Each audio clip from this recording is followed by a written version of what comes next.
Bienvenue dans Féminouï, le rendez-vous des femmes par les femmes. Je suis Angelina, votre hôte, et je suis ravie de vous accompagner dans ce voyage qui promet d'être captivant.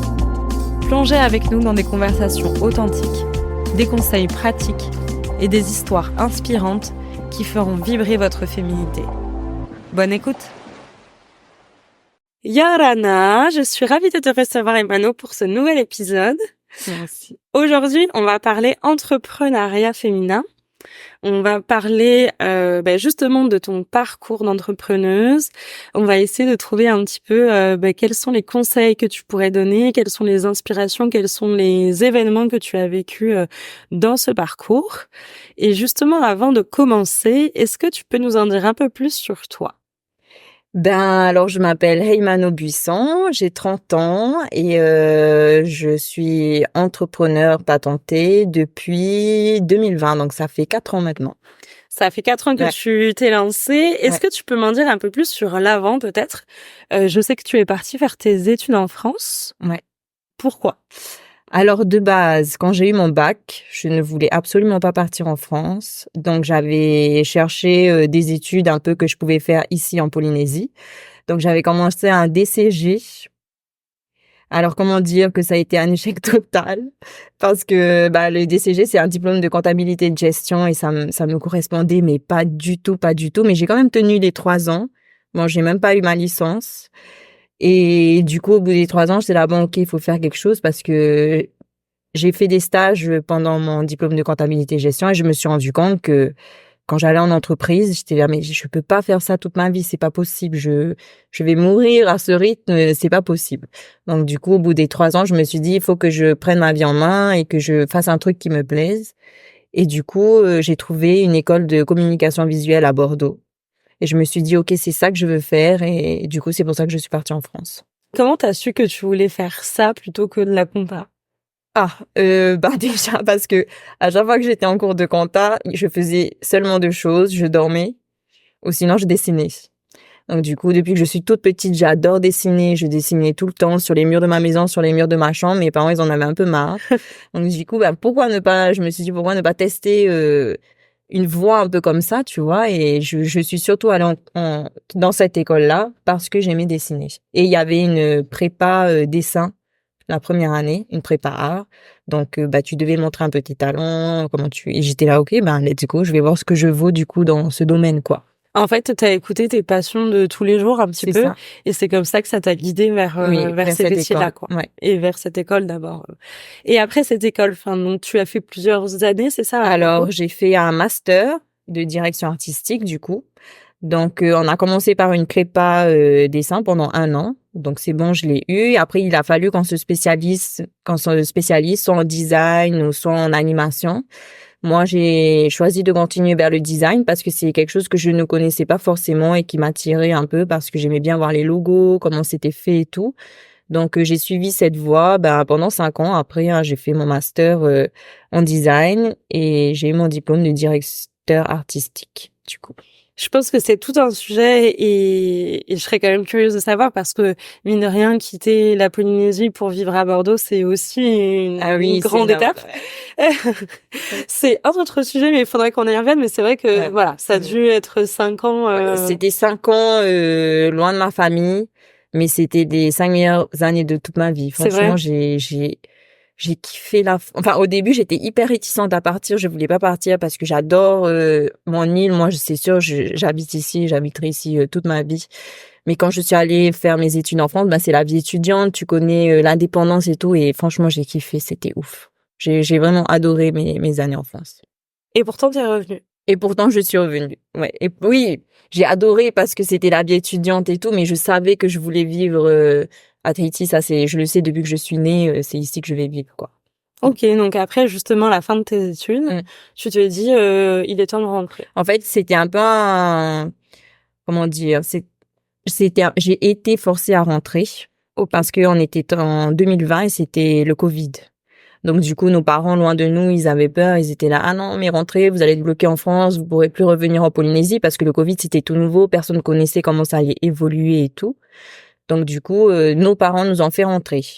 Donc, j'ai passé mon master à distance, enfin, mon examen de master à distance et je l'ai eu. Et après, du coup, comme j'ai trouvé un travail direct après, je suis pas... De toute façon, je désirais pas repartir en France parce que j'avais eu mon diplôme. Et donc, tu trouves un travail Oui. dans ton milieu, dans la communication, dans le design? Alors, j'ai trouvé un travail. On va dire que mon travail m'a trouvé parce que en fait, on avait écrit un article avec ma sœur sur le ice en Polynésie parce que on avait eu, enfin bref, on avait quelques expériences par rapport à ça qu'on voulait partager, enfin sur les réseaux sociaux. Et ma sœur avait écrit l'article et moi j'avais fait l'illustration de cet article pour le mettre en avant sur les réseaux, sur Facebook et tout. Et c'est la direction de la santé qui un jour m'a appelé pour me dire ah ben on aimerait bien acheter ton dessin pour pouvoir le mettre c'était sur des bus pour la lutte contre le ice. Et du coup, j'ai eu un rendez-vous avec eux pour acheter mon dessin. Et en même temps, pendant ce rendez-vous, ils me disaient ah et tu fais quoi dans la vie et tout. Ah ben j'ai un diplôme de directeur artistique, donc je peux être graphiste, community manager et tout et tout. Ils me disent ah ben justement, je cherche une graphiste. D'abord, j'ai commencé en tant que graphiste à la direction de la santé. Et j'ai dû donc me créer une patente pour travailler avec eux parce qu'ils embauchaient en tant que patentée. C'est là, du coup, le début de l'entrepreneuriat parce qu'en fait, la patente, on l'explique pour ceux qui ne connaissent peut-être pas, c'est un statut un peu d'auto-entrepreneur. En fait, l'idée, c'est que tu travailles pour toi. C'est ça. Donc, tu commences l'entrepreneuriat avec... Voilà. Je commence mes premiers contrats avec la direction de la santé. Donc, en tant qu'auto-entrepreneur, bien sûr, à côté, j'avais d'autres clients avec des demandes de logos, des demandes de flyers, etc. Tu vois, les petits boulots que tu prends au début, quoi, hein, en tant que graphiste. Et voilà, du coup, c'est comme ça que j'ai commencé en tant qu'auto-entrepreneur avec la direction de la santé. Pauline, si tu m'entends, c'est grâce à toi que j'ai eu ce job. Et comment ça s'est passé, cette première expérience? Ah mais moi j'ai tout de suite adoré, je me suis dit mais voilà, moi déjà je suis née dans un milieu où il y avait pas d'auto-entrepreneur, tu vois. Mes parents sont salariés, mon papa est salarié fonctionnaire, ma maman est prof fonctionnaire aussi. Ma sœur, elle travaille aussi depuis longtemps, enfin tout le monde est salarié. Donc moi jamais de la vie je m'étais dit que j'allais devenir auto-entrepreneur, tu vois. Et là quand ça m'est tombé dessus, j'ai dit mais c'est super, tu peux gérer ton temps, c'est toi qui gères vraiment la quantité de travail que tu veux faire par jour en fonction des rendus que tu dois rendre, tu vois. J'étais là, mais moi, je vais faire ce travail toute ma vie. Enfin, je vais être auto-entrepreneur, en tout cas, toute ma vie. Jamais je me verrai pas être salarié, quoi. Donc, en fait, ça a été un peu une évidence. T'as pas été face à ce truc de te dire, non, mais moi, quand on t'a proposé ce format patente, de se dire, mais moi, je veux être salarié, je veux cette sécurité. Pas du ça tout. T'a pas fait peur? Non, pas du tout. Ben non. C'est vrai que ça m'a pas fait peur, j'avoue, j'y ai pas pensé, mais ah non, j'ai foncé direct. Hein. Je suis allée le lendemain, j'étais à la CCSM pour faire tous mes papiers pour avoir ma patente et avoir mes premiers clients une semaine plus tard.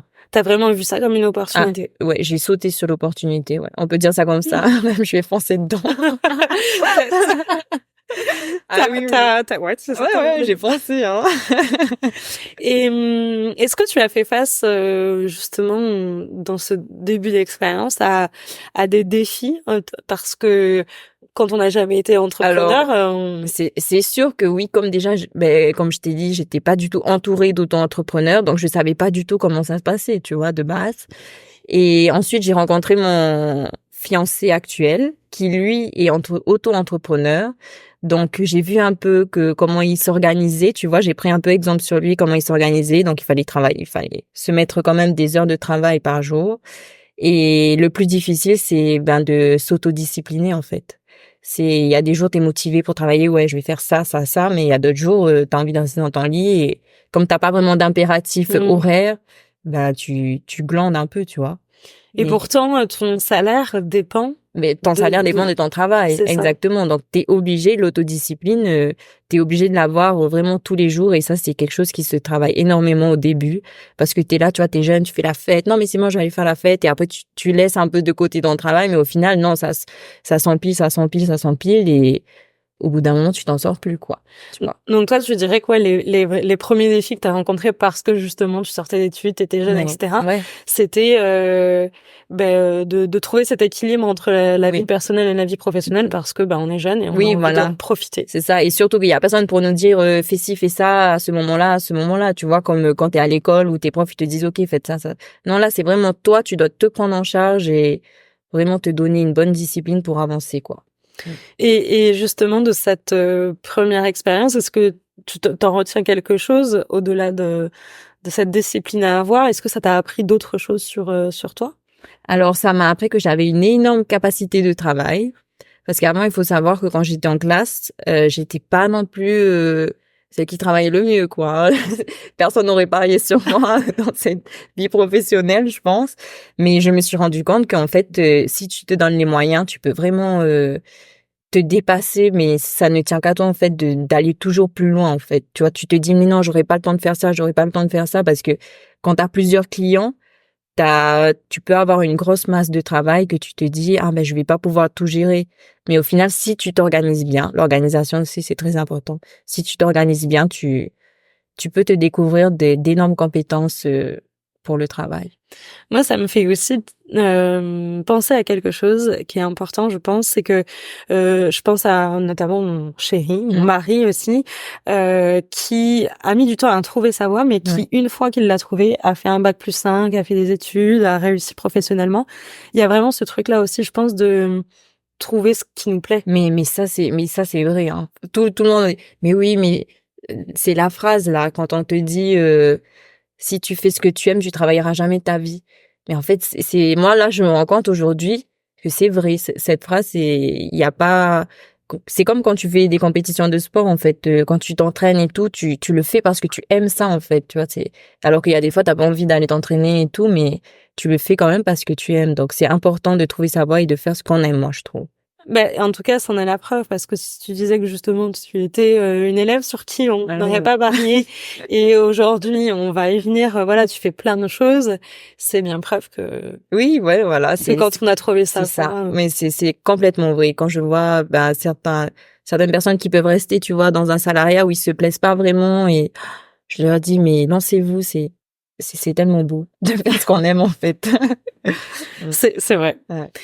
Arrive justement cette deuxième partie, t'en parlais, tu rencontres ton fiancé, donc qui était lui aussi entrepreneur, et de là naît une collaboration. C'est ça. Est-ce que tu peux m'en dire un peu plus? Alors, je rencontre Manatea, du coup, juste en 2020, quand j'ai créé ma patente.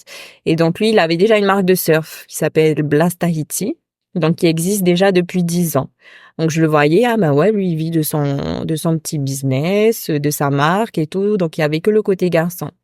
Et quand il a vu que j'avais des capacités graphiques et tout, enfin que je pouvais faire des designs, il m'a dit, ah ben est-ce que tu veux pas qu'on s'associe pour que toi tu développes alors la partie fille qui n'existait pas encore? Je lui ai dit, ben il y a pas de souci, ok, ben apprends-moi comment on doit commander les produits, comment on doit gérer tous les stocks et tout. Et du coup, il m'a appris. D'ailleurs, je le remercie de m'avoir donné des bases dans ce genre de business, tu vois, quand tu veux lancer une marque de vêtements, parce que c'est lui qui m'a donné tous les filons pour lancer du coup la partie fille. Et donc là, c'était complètement un autre métier. C'est complètement un autre métier. J'avais la partie design que j'avais déjà de base avec mon diplôme, mais il y a toutes les autres parties qui arrivent, la gestion de stock, les commandes, les clients à gérer, les fournisseurs et tout, c'est ça. Donc il m'a vraiment, c'est lui qui m'a, comment dire, qui m'a montré la voie un peu pour ce domaine-là, en tout cas. Ça, c'est aussi une vraie question, je pense. On se dit souvent que d'être entrepreneur, il faut tout savoir faire. Ça, c'est pas faux, hein. Franchement, au début, t'es obligé de tout savoir faire parce que quand t'es auto-entrepreneur, tu te lances, t'es tout seul, tu vois. Mais voilà, c'est ça qui est intéressant, c'est est-ce que t'es obligé de tout savoir faire ou tu apprends à tout faire? Et comme tu dis, au fur et à mesure, en fait, non, tu sais clairement pas faire, hein, quand tu débutes. Tu apprends sur le tas. C'est pour ça, il y en a beaucoup qui procrastinent. Ah non, je sais pas faire ça, je sais pas, donc je peux pas le faire. Mais en fait, tu apprends sur le tas, tu fais des erreurs et c'est avec les erreurs, en fait, que tu apprends. Des fois, oui, tu peux perdre de l'argent, Voilà, mais au moins tu fais les erreurs et tu apprends et c'est comme ça que tu peux avancer, quoi. Ouais, tu apprends sur le tas, hein, ça c'est clair. Moi, j'avais déjà envie de me lancer à mon compte il y a Ouais. des années. Ouais. Ça date de 2019, tu vois, justement. OK. Et voilà, enfin moi je suis à mon compte depuis 3 ans, donc c'est bien plus récent. Et c'est vrai que pendant tout ce temps, entre la réalité, entre le moment où je l'ai fait et le moment où je l'ai réfléchi, je me suis beaucoup arrêtée à ça, au fait de me dire oui mais je sais pas faire Oui, ça, en fait, je c'est sais ça. pas faire de la Ouais, compta, je sais pas, enfin j'avais peur de tout ce que je ne savais pas faire c'est ça. et je n'avais pas conscience de ce que je Mmh. savais déjà faire aussi. C'est ça, ouais, en fait, c'est de toute façon, tu sauras pas tout faire, hein, ça c'est clair et net. Donc, il faut se lancer. Moi, je dis, il faut pas hésiter à se lancer. Et de toute façon, tu apprendras. Ce qui est très important. Au début, certes, tu vas tout faire de A à Z parce que ben c'est ton business. T'as pas forcément les moyens pour déléguer. Mais dès que tu as les sous pour déléguer, franchement, c'est carrément bien, quoi. C'est ça, il faut aussi savoir s'entourer. C'est ça c'est très très important, s'entourer des bonnes personnes, hein. Autant, je pense que quand tu es auto-entrepreneur, tu es obligé d'avoir des bonnes personnes dans ton entourage professionnel, mais aussi dans ton entourage perso, parce que les deux sont quand même liés, quoi.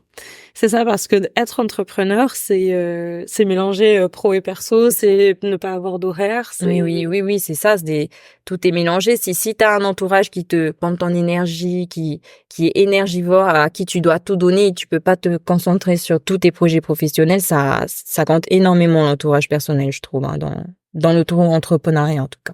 Et justement, comment tu as fait, parce que donc tu as continué ton activité de graphiste Ouais, pour en différents parallèle. clients. Mm. Comment tu as fait pour gérer entre ta vie pro et perso? Déjà à cette étape de ta vie où tu crées des Mm, collections mm. féminines pour Blast, tu es graphiste pour différents clients. Alors, à l'époque où j'avais seulement mes clients en tant que graphiste et Blast, on va dire que ça allait. Je pouvais encore voir mes copines, sortir et tout. Ça, j'arrivais quand même à gérer les plages horaires, hein, entre voir mes copines et travailler. Après, je me suis beaucoup aussi concentrée sur mon sport, donc il y a aussi cette charge. Enfin, c'est pas une charge. Moi, j'adore le sport, donc je vais pas appeler ça comme une charge, mais ça vient aussi se placer dans l'emploi du temps. Donc, il y a pas mal de choses à prendre en compte. Mais comme mon copain, enfin mon fiancé, pardon, lui aussi est auto-entrepreneur, donc il comprend à quel point je peux travailler tard le soir, des fois et tout. Donc ça m'a pas trop empiété, je dirais, parce que j'ai eu la chance d'avoir mon fiancé qui comprenait la situation, quoi. D'avoir un entourage plutôt C'est compréhensif en ça. fait. Ouais. Tu fais du sport donc. Je fais de la boxe et du coup, je trouve que c'est un peu comme l'auto-entrepreneuriat quand tu dois t'imposer une discipline, tu vois, parce que j'avais fait les championnats de Polynésie et du coup, bah, il faut que tu ailles t'entraîner tous les jours, quoi. T'es obligé, comme l'entrepreneuriat, t'es obligé de travailler tous les jours si tu veux réussir quelque chose de bien, quoi. Donc à cette époque de ta vie, tu étais graphiste, tu as lancé la collection féminine Blast, tu t'entraînais Mm. beaucoup, Ouais. et tu t'es dit, je vais pas m'arrêter là. Bah oui. Je me suis dit, écoute, j'ai plein de choses à faire, pourquoi pas en rajouter une? Non, et du coup, je me suis dit, en fait, comme je voyais que j'avais créé la collection filles avec Blast, avec les conseils de mon fiancé, donc je me suis dit, écoute, pourquoi pas créer un truc à moi, personnellement, parce que j'adore dessiner des motifs et tout, donc je voulais vraiment mettre ces motifs sur quelque chose qu'on puisse porter ici et tout. Donc je me suis dit, pourquoi pas créer des paréos avec des motifs, et c'est de là qu'est née ma marque Emata Tahiti. Est-ce que tu peux nous en dire un peu plus sur justement Emata, sur comment tu l'as créé? Alors, comment je l'ai créé?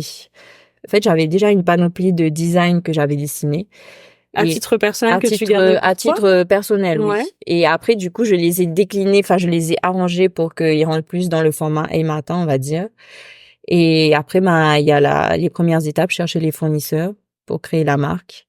Ensuite, savoir quel produit tu veux faire, parce que, bon, ok, certes, il y a le pareo, mais quel pareo? Ici, on vendait que des pareos en fibrane. Donc, je me suis dit, je veux pas faire des pareos en fibrane si le marché local est déjà inondé de pareos. Donc, il fallait que je trouve une nouvelle idée. J'ai fait, des pareos en satin. Je me suis dit, ok, let's go, on va tester cette idée et on verra si ça marche ou non. Enfin, si ça prend ou non. Et j'ai eu de la chance, ça a pris. Et voilà comment est né Emata à la base. Ça a mis du temps à construire. Alors, ça a mis du temps à chercher des bons fournisseurs, oui, ça a mis énormément de temps. Donc, même à avoir l'idée, hein, la bonne idée, c'était très, très... Ça m'a pris du temps, hein, parce que tu sais pas quelle taille tu vas faire. Enfin, il y a tellement de petits paramètres à prendre en compte. En fait, c'est est-ce que tu vas les imprimer des deux côtés? Quelle taille ils vont faire? Est-ce que tu vas faire des grands? Est-ce que tu vas faire des petits? Combien de centimètres doit faire le design dessus? Où est-ce que tu dois placer? Enfin, il y a énormément de petits détails à penser pour que le produit fini soit impeccable et comme toi tu le souhaites, tu vois, pour qu'il puisse marcher ensuite. Tu as mis combien de temps à lancer ce projet? À lancer ce projet, ben ça m'a quand même pris 1 an et demi. 1 an et demi à tout mettre à plat, faire des échantillons et tout mettre en place. 1 an et demi, ouais. C'est quoi les principaux défis que tu as rencontrés dans ce projet? Alors, les principaux défis, je dirais, ben, c'était surtout le plus gros que j'ai rencontré, c'était de chercher d'avoir un bon fournisseur. Parce que j'en ai essayé des dizaines, hein. Tu peux avoir de la qualité, mais vraiment de la qualité de nul. Comme tu peux avoir de l'hyper bonne qualité, il faut juste trouver le bon fournisseur avec qui travailler. Et ça peut prendre des mois à trouver. C'est le plus difficile. Après, il y a le côté économique aussi. Comment investir dans ton business. Moi, j'ai eu la chance que j'avais du coup mes clients en tant que graphiste et j'ai pu prendre ces sous pour l'injecter dans mon business et faire mes premiers achats de stock. Ça, c'est aussi un vrai sujet. C'est qu'on a souvent l'impression qu'il faut avoir des fonds pour lancer un projet. Oui, c'est ça. Il faut avoir des fonds, certes, mais tu peux commencer avec tellement... Moi, j'ai commencé avec 100 000 francs. Tu vois, 100 000 francs de fonds. Et maintenant, on est à des commandes qui valent des millions. Donc, tu peux vraiment commencer avec tout petit. Il faut pas hésiter à se lancer, même si tu commences avec un tout petit peu, quoi. Et en fait, ce que tu dis, tout compte fait, ça revient à ce que tu disais tout à l'heure, c'est encore une fois savoir s'entourer. Donc là, par les bons fournisseurs, par les bons prestataires, trouver les bons prestataires avec qui travailler, c'est très, très important. Donc moi, la première personne que j'ai embauchée à titre personnel pour travailler avec moi, ben c'était ma sœur jumelle avec qui je m'entends super bien. Donc elle m'aide vraiment dans toute la gestion de Emata. Et après, autour, on a aussi une autre équipe avec une community manager, Angelina, et qui est au top. Tu vois, en fait, t'as vraiment besoin de personnes de confiance parce que, enfin, c'est une partie de ton business que tu donnes, pas que tu donnes, mais que tu confies à quelqu'un, tu vois. C'est ton bébé. Voilà, c'est très, très important de trouver les bonnes personnes avec qui s'entourer et c'est pas facile à trouver. De trouver des personnes compétentes et de confiance. Est-ce que tu as eu des réels obstacles dans le développement de cette marque? Franchement, j'ai pas vécu... J'ai eu des épreuves, certes, mais qui ont été vite résolues, donc je les considère pas vraiment comme des obstacles. On va dire que le seul obstacle peut-être que je peux retenir et qui m'a vraiment fait un pincement au cœur une fois, tu vois, où j'ai vraiment ressenti un peu de l'amertume, j'étais triste et tout, c'est les copies qu'on peut voir sur le marché. Tu vois, ça fait toujours mal au cœur de se dire que tu t'es donné tellement à fond pour faire un produit et tout, et qu'il y en a ils attendent que ça marche pour le copier comme ça. Vraiment, c'est le seul obstacle que je peux retenir de cette expérience. Mais sinon, à part ça, moi, j'ai trouvé que c'était que du plaisir, en tout cas. Donc aujourd'hui, tu fais quoi? C'est quoi ton quotidien en tant qu'Emano? Alors aujourd'hui, déjà, on va dire que depuis que j'ai créé Emata, là, la charge de travail a considérablement augmenté, plus Blast, plus tous mes clients graphistes. Donc, en fait, je vois plus mes copines, hein, je vous dis. Enfin, je vois plus mes copines. On va dire, le fait déjà d'habiter à Montréal, ça m'a permis de me concentrer sur sur le développement de mon business parce que j'ai pu vraiment m'isoler, hein, pendant 2 ans. J'ai travaillé presque tous les jours, quoi. Dans ma chambre, j'étais à fond. J'avais l'habitude d'aller au surf tout le temps. Je vais plus du tout au surf, donc ma journée se résume à, je me lève, je fais du sport, j'essaye d'avoir une séance de sport dans la journée, que ce soit le matin ou le soir, et après je bosse. Est-ce que tu dirais du coup que d'être entrepreneuse, c'est faire des concessions? Ah oui. Ah oui, oui, oui, si tu veux réussir, il n'y a pas de secret, hein. Il y en a plein qui croient, les autres entrepreneurs, de toute façon, ils travaillent pas, ils coulent la vie et tout. Je dis, ah non, je pense que c'est ceux qui bossent le plus parce que en tant que salarié, tu vas de 9h à 16h à ton travail. Le soir, tu rentres, t'as l'esprit libéré, tu vois. Alors que quand t'es auto-entrepreneur, si tu veux pas t'arrêter pendant 2 jours de travailler non-stop, tu peux, enfin, moi, ça m'est arrivé des jours où j'ai travaillé de 7h du matin et à 19h le soir, j'étais toujours sur ma chaise, tu vois, en faisant une pause pour aller manger. Et des fois, tu oublies même de faire des pauses tellement t'es prise dans ton travail, quoi. Et est-ce que ce sont justement des réelles concessions? Puisqu'on en parlait tout à l'heure. Oui, c'est des concessions dans le sens, enfin, je pense pour certaines personnes qui, elles, aiment bien sortir, aiment bien aller boire des verres, aiment bien aller faire ci, faire ça. Mais c'est des choses qu'en fait, si tu te mets vraiment à fond dans ton travail, tu pourras plus faire. En tout cas, moi, c'est des choses que, avant, j'étais une adepte du Morrison. Attends, je sortais jeudi, vendredi, samedi, je faisais tout le temps la fête, hein. Et depuis que je suis à fond dans mon travail, je fais plus et je ressens plus du tout le besoin. Enfin, j'en fais quelques fois, tu vois, mais je ressens plus du tout le besoin de sortir tout le temps parce que je fais ça parce que j'aime faire ça, en fait. En fait, c'est ça, c'est que donc je sais pas si on peut le dire. Enfin, ce sont des concessions, mais des concessions voulues, parce Oui, qu'en fait, tu oui, as tout à fait. trouvé ce que tu Oui, c'est pas des aimais faire. contraintes, en fait, hein. C'est ça. C'est pas du tout, je prends pas du tout ça comme des contraintes. Je le fais parce que je sais que, ben, ça va m'apporter tellement 1000 fois plus de plaisir que d'aller boire un verre ou aller à un apéro où je vais juste manger. Enfin, ouais, certes, on va converser, mais c'est vrai que là, je suis dans une période où j'essaye vraiment de me concentrer au maximum sur mon travail et ça me fait plaisir aussi. Est-ce qu'il y a des réussites dont tu es fière, justement? Ben oui, après la réussite, tu la vois surtout ben, au niveau du chiffre d'affaires, quand tu fais un bon chiffre d'affaires, quand tu conduis et tu vois une fille qui a une Robin Matin, un Paris Matin, t'es ou Blast ou qui a au Blast, enfin tu vois, c'est ça que les gens ils aiment la marque, ça franchement, c'est hyper gratifiant de savoir ben, que ton travail peut plaire, tu vois, et que ton chiffre d'affaires augmente aussi quoi. Est-ce que tu as des conseils à donner pour les femmes et les hommes d'ailleurs qui nous écoutent et qui souhaiteraient peut-être justement se lancer? Alors ben le plus gros conseil que j'ai à donner, c'est il faut pas hésiter, il faut y aller parce que j'ai des amis qui veulent se lancer aussi, qui réfléchissent trop. Franchement, quand t'es entrepreneur, il faut avoir ce côté fonceur en fait. Il faut foncer, lancez-vous et il y a pas de secret. C'est que comme ça que vous allez commencer en fait. En fait, c'est quoi le secret pour toi justement? C'est que si tu fonces, que tu travailles, que tu te donnes les moyens, Ouais. peu importe, tu y Tu arriveras. vas, Enfin, en tout cas, ouais, tu moi apprendras quoi. tu apprendras et moi je pense que ceux qui se donnent les moyens à 100%, ça ne tient qu'à toi de réussir en fait parce que moi quand j'ai lancé ma marque de Paris, j'avais dit à mes parents ou tu vois et personne n'a cru vraiment au projet, tu vois, mais moi dans ma tête j'étais là non mais moi je sais que ça va marcher donc et j'ai foncé, tu vois, je savais pas forcément où ça allait mener, mais pour moi j'étais sûre que ça allait marcher quoi. Et d'ailleurs, j'y reviens, mais Mata aussi c'est encore développé, c'est-à-dire qu'il y a eu une deuxième étape avec les rats, ou c'est quelque chose Oui, en fait, d'abord, on était vraiment que sur des paréos et des linges de maison. Et ensuite, on a évolué sur des vêtements aussi, parce qu'on a eu beaucoup de demandes de filles qui disaient ah, est-ce que ces paréos-là, vous faites pas des robes avec les mêmes tissus? Donc, on s'est dit bon bah pourquoi ne pas essayer de mettre nos tissus de paréos sur des robes? C'est toi qui fais tout. C'est-à-dire? C'est toi qui fais les patrons, c'est toi qui... Ah non, par contre, voilà. Eimata se développe aussi dans le sens où au début, les premières collections, oui, c'est moi qui faisais, je prenais des mesures et tout. Ah ok, j'aime bien ce haut avec ce bas. Enfin, c'était compliqué. C'est pas mon métier en fait d'être modéliste, tu vois.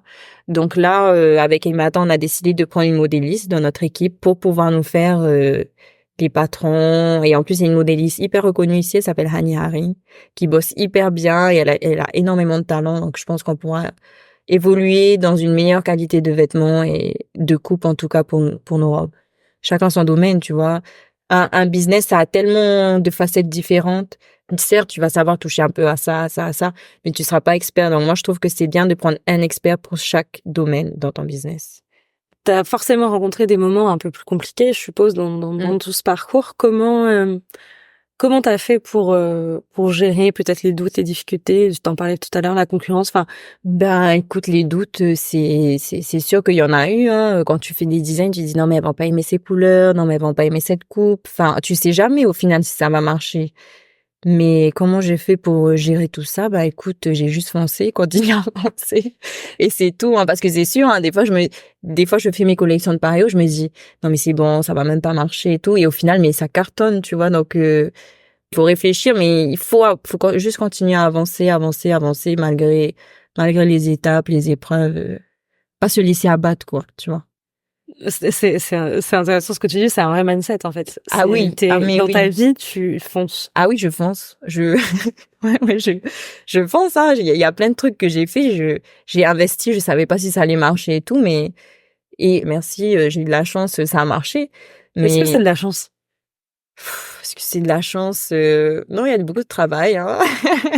Il y a beaucoup de travail derrière, mais moi je dis, si tu fonces et que tu te donnes les moyens, il y a pas de raison que tu réussisses pas.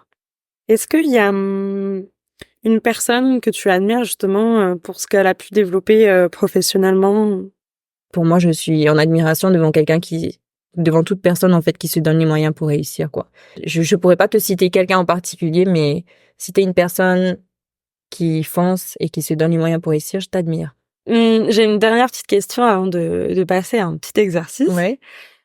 Qu'est-ce que tu dirais, ou plutôt, est-ce que tu as des astuces pour justement rester motivé, rester inspiré dans notre quotidien? Parce que c'est aussi ça, tu en parles, on fonce, on y va, on se développe. Ouais. Mais il y a après cette seconde étape qui arrive où faut continuer, il faut tenir bon. Ben, c'est ça. Bah alors la motivation c'est quelque chose, la discipline c'en est une autre. Pour moi, la meilleure façon de rester motivé, c'est d'être discipliné. Parce que ta motivation, elle va venir, elle va partir, elle va venir, elle va partir, alors que ta discipline, tu te l'imposes pour justement avoir un bon résultat sur le long terme. Et comment on fait pour être discipliné? Ah mais ça c'est... Alors moi j'ai appris personnellement, je sais pas si tout le monde c'est comme ça, moi j'ai appris personnellement à être disciplinée avec le sport parce que j'en fais depuis que je suis tout petit, donc je sais que ce jour-là, cette heure-là, c'est entraînement, tu vas, tu fais... Enfin, moi c'est vraiment grâce au sport que j'ai réussi à devenir disciplinée. Après, pour d'autres personnes, je sais pas vraiment comment ça se passe, mais le sport m'a beaucoup aidé de ce côté-là. En fait, être discipliné, c'est quoi? C'est se dire, je tiens mes engagements? Oui, voilà. Être discipliné, c'est tenir ses engagements, je trouve, auprès de toute personne avec qui tu travailles. Et je trouve que c'est pour ça que les sportifs sont dignes de confiance, parce qu'on sait qu'ils sont sûrement plus aptes à tenir leurs engagements que d'autres. Enfin bon, moi, après, je sais pas. C'est mon avis. Et aussi parce que ils tiennent leur engagement envers eux-mêmes. Oui, envers eux-mêmes, surtout. Bah, exactement, envers eux-mêmes, surtout parce que même quand toi, t'es tout seul, bah, il faut se discipliner pour soit faire ton sport, soit faire ton travail. Donc, on le retient. Soyez disciplinés. C'est ça, il y a pas de secret. Avant de conclure, je te propose de faire un petit exercice de vrai-faux. Je te donne des phrases et tu me dis si selon toi elles sont vraies ou elles sont fausses. Ok. Les femmes entrepreneuses sont souvent sous-estimées dans le monde des affaires. Vrai. Pourquoi? Alors, bah, je dis que c'est vrai parce que, enfin, moi, je l'ai vécu un peu comme ça. Mes premiers échanges avec mes prestataires ou avec, par exemple, mes transitaires, et déjà au sein de ma voix, ils se disaient c'est bien toi la gérante de la société. Enfin, tu vois, ils nous prennent pas, ça se sent qu'ils nous prennent pas vraiment au sérieux. Après, je sais pas pourquoi. C'est sûrement parce qu'on on est dans une société où les chefs d'entreprise, c'est normalement des hommes, quoi, tu vois. Mais oui, j'ai expérimenté ça, moi, en tout cas. Et tu conseilles quoi, du coup, justement, aux femmes qui pourraient être confrontées à ça? Oh, faut passer au-dessus, hein. Moi, j'étais là, bon, bah, c'est pas de ma faute s'il comprend pas que je peux être gérante de société. Je vais pas passer mon temps à lui expliquer, hein, comment ça se passe. Donc, j'ai juste continué à avancer. Je suis complètement passée au-dessus. Moi, ces choses-là, Ça te passe? Ouais. Avoir un diplôme dans un domaine comme la communication ou le marketing, c'est indispensable pour réussir en tant qu'entrepreneuse. Alors, je dirais pas que c'est indispensable, mais ça aide énormément si tu peux gérer ta com, parce qu'aujourd'hui, je trouve qu'il y a rien de plus important que la communication pour enfin, moi, en tout cas, pour faire grandir ma marque. Je sais que nous, nos plus gros budgets, c'est en com, quoi. Après les stocks, c'est la communication, on balance tout pour la com. Donc, je pense que c'est pas indispensable parce que tu peux t'entourer de bonnes personnes pour t'aider, mais c'est quand même un gros avantage. Et justement, j'ai une autre phrase qui corrèle avec tout ça. Les réseaux sociaux sont l'outil marketing le plus important pour les nouvelles marques d'aujourd'hui. Ouais. Oui. Moi, sans hésitation, je dirais oui, hein. Tout passe par les réseaux, tout le monde est sur son téléphone H24. Tu peux pas penser réussir aujourd'hui si tu utilises pas les réseaux sociaux. Enfin, de mon point de vue, en tout cas, je trouve que c'est vraiment des outils indispensables pour réussir. Si t'as une marque, en tout cas. Ce sont des outils indispensables et pour autant, je pense que c'est peut-être important aussi de souligner que ce ne sont pas les seuls outils et que, en fonction de la cible, en fait, c'est comme tout. Quand on se lance à son compte, il faut savoir qui on cible, qui on vise, quel est notre public. Ouais. Et donc, quels outils on doit utiliser les réseaux sociaux. C'est vrai, important aujourd'hui pour ta cible. Oui, pour ma cible, en tout cas, c'est vrai, t'as raison. C'est en fonction de la cible qui sont indispensables ou non. Par exemple, tu peux voir des personnes âgées, c'est sûr que tu vas pas passer par les réseaux sociaux. Après, je te rejoins sur le fait que c'est très important aujourd'hui et que tu le disais, il faut pas avoir peur. Enfin, souvent la communication, on n'en a pas parlé, c'est un autre sujet encore une fois, mais c'est difficile à expliquer puisque c'est pas malléable. On a du mal à dire ça me rapporte tant. En fait. Ah oui, ok, je vois ce que tu veux dire. Oui, tu peux pas vraiment chiffrer ton investissement. Ton investissement, exactement. Ton retour sur investissement. Parfois, tu peux parfois le chiffrer avec certaines options. Oui, c'est ça. Et parfois, tu es pas sûr. Ça, j'avoue que c'est vrai, mais moi, je pense que si tu te donnes les moyens d'avoir une bonne com, les clients, normalement, ils devraient être plus enclins à acheter ton produit, quoi. C'est parce que je vois beaucoup de marques qui sont là, ah, mais moi, je veux pas dépenser dans un photographe, ah, mais moi, je veux pas dépenser dans une community manager, tu vois. Et du coup, je trouve que ça se ressent un peu sur la marque, tu vois, qu'il y a des défaillances un peu au niveau communication. Donc, la communication, c'est vraiment pas dénigré dans le business du prêt-à-porter, en tout cas. J'ai une dernière phrase. On a déjà un petit peu répondu, mais je pense que c'est important de le ressouligner. Il est nécessaire d'avoir un capital, donc de l'argent, de façon importante pour démarrer son entreprise. Non, faux. Tu peux...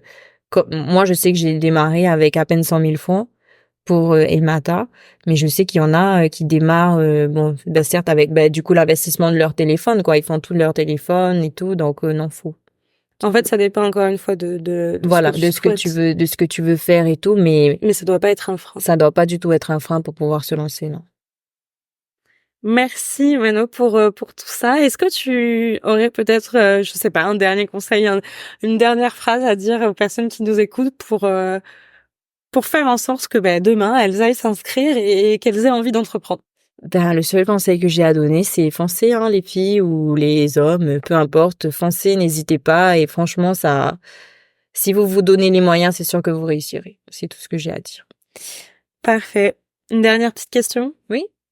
Si tu pouvais voyager là tout de suite, ouais, tu voudrais aller où? Alors, je sais pas trop où exactement, mais ce que j'aimerais voir devant mes yeux, ça serait vraiment un paysage avec une grande forêt, je sais pas moi, au Canada, tu vois, des trucs comme ça, où ça nous dépayse, tu vois, avec de la neige et tout. Ça, j'aimerais bien voir ça. Ok, c'est parti, on y va. Ouais, let's go. Merci encore. De rien, Angelina, avec plaisir. Merci de m'avoir reçu. Avec grand plaisir. Merci à toutes et tous pour votre écoute et pour être restés jusqu'au bout de cet épisode. Encore merci pour votre soutien. D'ailleurs, si vous pouviez prendre une petite minute pour noter ou commenter cet épisode, ça me serait d'une grande aide. Et pour ne rien louper, n'hésitez pas à nous suivre sur nos réseaux sociaux, Féminouille Podcast.